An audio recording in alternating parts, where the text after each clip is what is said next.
Graça, misericórdia, paz, da parte de nosso Senhor e Salvador Jesus Cristo. Amém? Nós vamos abrir nossa Bíblia hoje na Epístola aos Hebreus, capítulo 12, e nós vamos ler do versículo 4 até o 13. Hebreus 12, de 4 até o 13.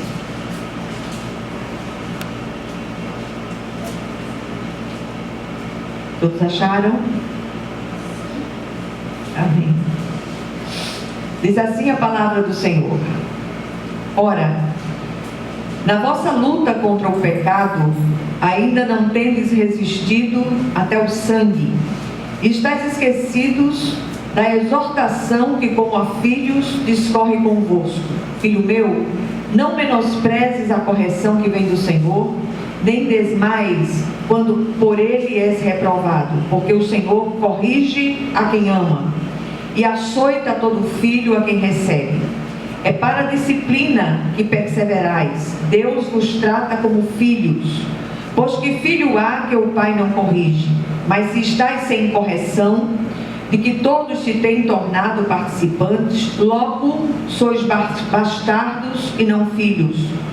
Além disso, tínhamos os nossos pais, segundo a carne, que nos corrigiam e os respeitávamos.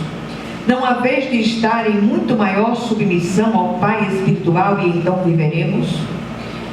Pois eles nos corrigiam por pouco tempo, segundo melhor lhes parecia. Deus, porém, nos disciplina para aproveitamento, a fim de sermos participantes da sua santidade. Toda disciplina, com efeito, no momento não parece ser motivo de alegria, mas de tristeza. Ao depois, entretanto, produz fruto pacífico aos que têm sido por ela exercitados, frutos de justiça. Por isso, restabelecei as mãos descaídas e os joelhos trôpegos, e fazei caminhos retos para os pés, para que não se extravie o que é manco, antes seja curado. Amém? Vamos orar. Senhor nosso Deus e nosso Pai,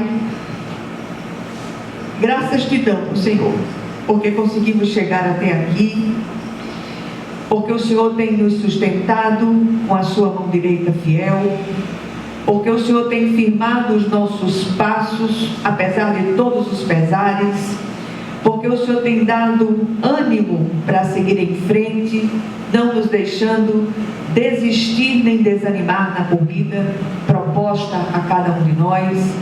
Nós queremos nesta tarde, Senhor, levantar um clamor pelos nossos enfermos, por todos aqueles pedidos de oração que estão nos parceiros de oração. Tu sabes bem cada um deles, Senhor, mas de uma forma muito especial queremos levantar um clamor pela nossa irmã Ruth, que faz a sua cirurgia amanhã. Que o Senhor esteja ali, direcionando as mãos daqueles médicos, que não sejam os médicos que estão a operar tua filha, mas o próprio Senhor como médico dos médicos. Que o Senhor esteja ali visitando o seu servo, pastor Malta, fazendo aquela infecção ser debelada completamente e o seu servo voltar para casa, para a glória e honra do teu nome, Senhor. Tudo isso te pedimos e de uma forma muito especial rogamos que esta palavra, Senhor, ela encontre abrigo nos corações e que sejamos profundamente ministrados por ela, em nome e por amor de Jesus. Amém.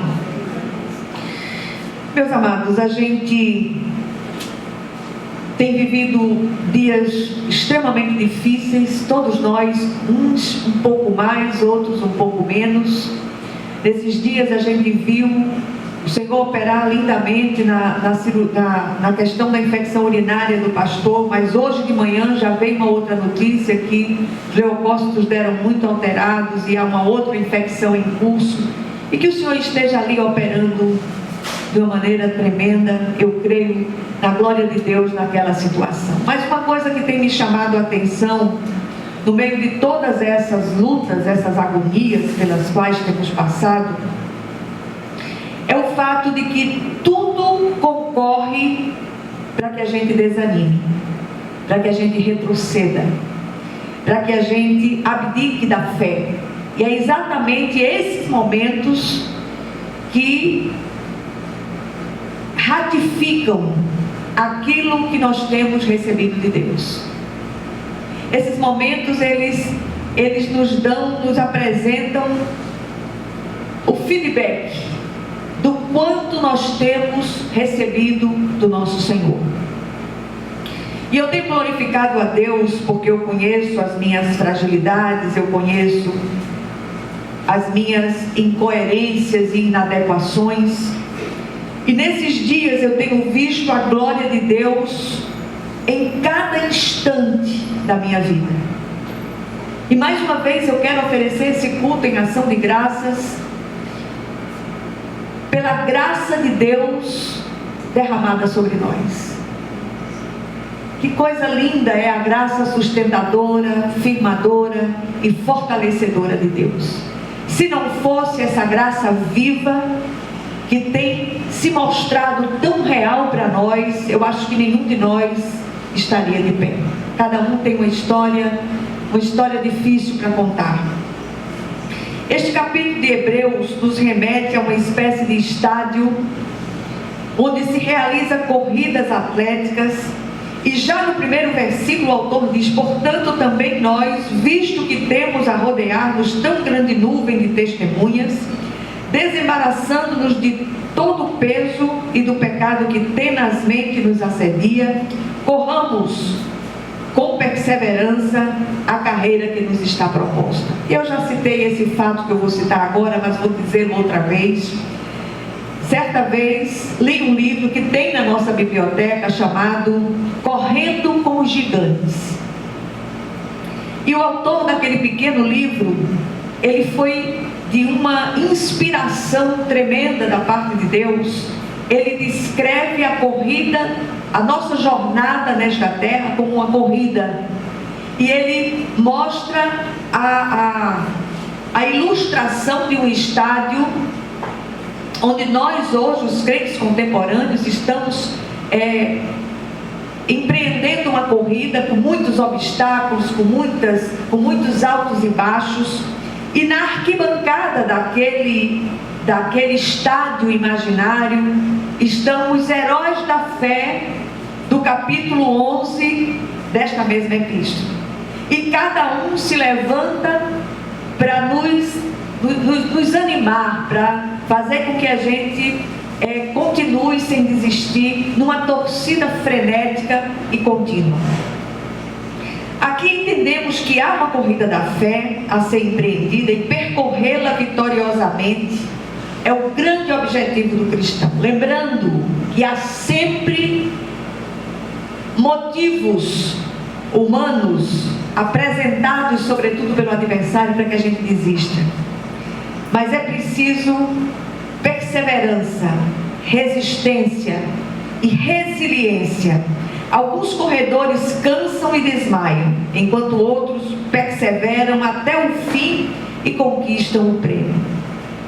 Precisamos olhar para os campeões dessa corrida que estão, como disse o autor daquele livrinho, no capítulo 11 desta mesma epístola, que são chamados heróis da fé.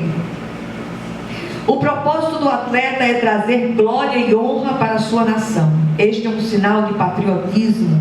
Do mesmo modo, nós, como corredores espirituais, precisamos chegar vitoriosos em nossa pátria celestial. E eu queria dizer a você hoje: não desista de Deus, porque Ele não desiste de você.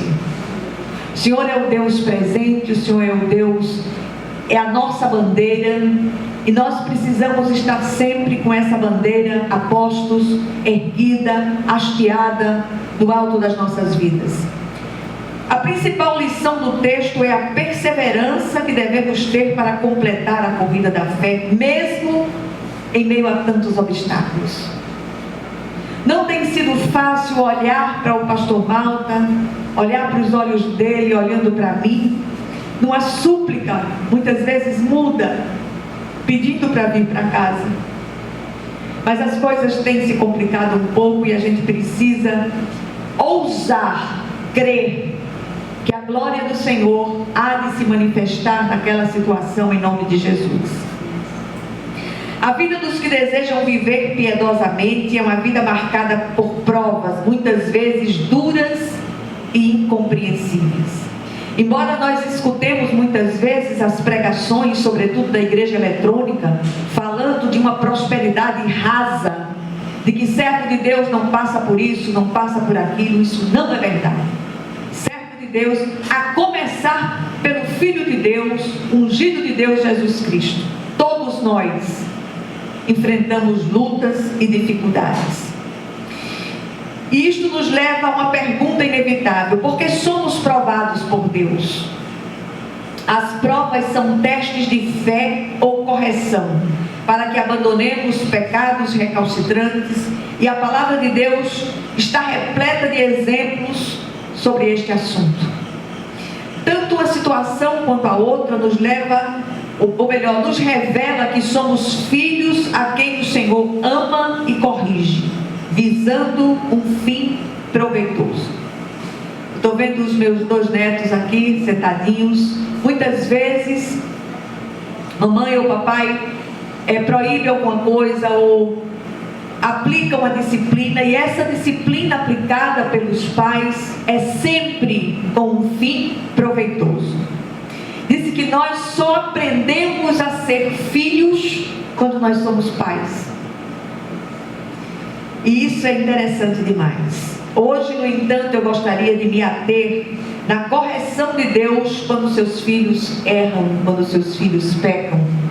O autor da epístola dá 3 provas incontestes de que a correção vem do coração amoroso do Pai Celestial. A primeira prova são as Escrituras. Ele argumenta que a nossa luta contra o pecado não tem sido tão árdua ao ponto de irmos ao martírio para vencê-la. Ele faz uma citação interessante sobre isso no livro de Provérbios. Depois vocês leiam o capítulo 3 de Provérbios. Os leitores hebreus receberam uma exortação ou encorajamento por haverem esquecido o que dizem as Escrituras e terem perdido o ânimo, ficando ao ponto de desistir da jornada da fé. A correção de Deus é o meio mais eficaz para atingirmos a maturidade espiritual. O Senhor deseja que amadureçamos para nos confiar a sua obra. O Senhor não confia a sua obra a meninos na fé. Por isso nós precisamos de maturidade. A segunda prova de que a correção vem do coração amoroso do Pai é a experiência pessoal. Todos nós tivemos um pai, e se esse pai foi fiel, precisou disciplinar-nos. Se uma criança é deixada por conta própria, ela crescerá e se tornará um adulto tirano e egoísta. Note que um pai só disciplina os próprios filhos. Não podemos disciplinar os filhos dos outros. Assim, todos os filhos de Deus recebem a sua correção, recebem a sua disciplina numa medida ou noutra. Por isso, se você não tem sido corrigido, é porque não é filho. Pelo menos ainda não nasceu de novo, ainda não teve o seu coração regenerado pelo Espírito de Deus. Uma das áreas mais suscetíveis à correção é a área da sujeição às autoridades constituídas. Neste caso, a vara da aprovação que Deus usa é a humilhação. O versículo 9 sugere que se não nos submetemos à correção de Deus, somos ceifados prematuramente desta terra. Se um cristão persiste em sua resistência à vontade de Deus, o Senhor pode permitir sim que sua vida seja tirada para que ele não se perca. E a terceira prova inconteste de que somos corrigidos pelo Pai Celestial são os resultados positivos dessa correção. No momento em que a disciplina está sendo aplicada, não é nada agradável nem para o pai, nem para o filho, mas seu efeito é extremamente proveitoso. Por mais dolorosas que sejam as provações do Pai, elas são a prova inconteste do seu amor pelo Filho. Eu glorifico a Deus pela correção ou pelas correções aplicadas pelos meus pais, e não foram poucas. Quais são esses benefícios do ponto de vista espiritual? Fruto pacífico, fruto de justiça, a rebelião cessa e o filho passa a ter íntima comunhão com o Pai. A correção incentiva o filho a exercitar-se nas coisas espirituais, a palavra, as orações, a meditação, o testemunho. A atitude correta em meio à disciplina é demonstrar reverência ao Pai Celestial, sujeitando-se a Ele e usando a experiência para exercitar-se espiritualmente na piedade. Os versículos 12 e 13 trazem uma exortação à parte mais madura da igreja para não causar tropeço aos novos na fé. Por isso eles são exortados a restabelecer as mãos descaídas e os joelhos trôpegos para poder testemunhar diante dos fracos na fé. É muito fácil servir a Deus quando as coisas estão bem, quando as contas bancárias estão recheadas, quando a saúde está ótima. Mas a minha mãe dizia uma coisa muito interessante. Ela dizia: eu quero ver o bom é no ruim. Então é preciso que a gente persevere na fé. E eu quero ousar hoje, grandes coisas tem feito o Senhor em nossas vidas, e grandes coisas o Senhor fará na vida de cada um de vocês. Eu tenho glorificado a Deus tremendamente pela vida de cada um de vocês. Tenho apresentado suas vidas e sou extremamente grata pelas orações, pelas ações, pelas contribuições que têm ajudado a alcançar tantas pessoas e a acudir tantas pessoas. Agradeço pelas cestas básicas que nós temos podido acudir mais de 40 famílias. Nós estamos esperando as doações desse mês e eu tenho certeza que elas virão em nome de Jesus. O que é que o texto nos ensina em síntese? Primeiro, por mais dolorosa que seja uma prova, é um sinal do zelo amoroso de Deus. Ele não desiste de nós, nos corrige. Somos corrigidos porque somos filhos. Deus deseja que nos tornemos maduros, que vençamos a grande corrida da fé. Segundo, a atitude correta face às provações é demonstrar reverência ao Pai Celestial, sujeitando-se a Ele. Todos nós estamos passando por provas, numa medida ou noutra. Em terceiro lugar, não desanimemos, continuemos correndo. Deus tem propósito nesta situação e já nos habilitou para a vitória, em nome de Jesus. Amém. Que Deus abençoe a cada um de vocês de um modo vivo, de um modo real, e a recompensa vocês receberão do Senhor, em nome de Jesus. Que o Senhor visite as famílias, que o Senhor visite os lares, que o Senhor visite os enfermos. Amém?